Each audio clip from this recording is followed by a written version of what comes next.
আসসালামু আলাইকুম, আপনাদের স্বাগত জানিয়ে শুরু করছি মামুন ওয়ার্কশপ থেকে তৈরিকৃত সম্পূর্ণ নতুন মডেলের নতুন গাড়ির নতুন ভিডিও। ভিউয়ার্স, স্ক্রিনে ভিডিওতে আপনারা যে গাড়ি দেখতে পাচ্ছেন এটি মূলত একটি জিপ মডেলের গাড়ি মামুন ওয়ার্কশপে তৈরি করা হয়েছে।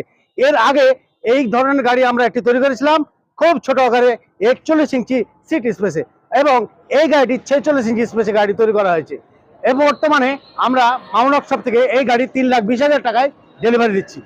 এই গাড়িটি অর্ডার করছিলেন প্রবাসী ভাই টুটুল ভাই। উনি গাজীপুর থেকে এসেছেন এবং উনি ওনার পরিবারের জন্য ব্যক্তিগত ব্যবহারের জন্য গাড়ি নিচ্ছেন। তো খুবই কম খরচে, যেহেতু 7 থেকে 8 ঘন্টা ফুল চার্জ দিলে 150 কিলোমিটার এটার মাইলেজ আছে, সেহেতু 75 টাকার বিনিময়ে আপনি ফুল চার্জ দিয়ে এই মাইলেজটা পেয়ে যাবেন। তাহলে আমরা হিসাবটা দাঁড়ালো প্রতি কিলোমিটার 50 পয়সা। সারাদিনে পরিবার যদি আপনার 2 বা 3 বার যাতায়াত করে, সকালবেলা স্কুল, বিকেলবেলা মার্কেট, সন্ধ্যার পরে আরো কিছু প্রয়োজনীয় কাজ,